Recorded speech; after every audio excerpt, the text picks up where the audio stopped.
গ্যাজালাটা বাদ দিন বুঝছেন, গ্যাজালাটা বাদ, পোথা ফাটা বাদ।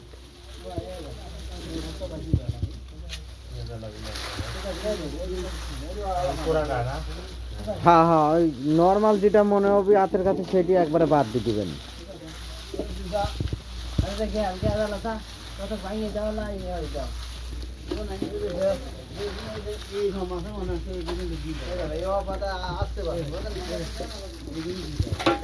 নিজস্ব প্রজেক্টে যাবে দ্বিতীয় ধাপে লালতির অরিজিনাল হাইব্রিড। এখান থেকে যে বীজ উৎপাদন হবে সে বীজের নাম হবে আদনান হাইব্রিড।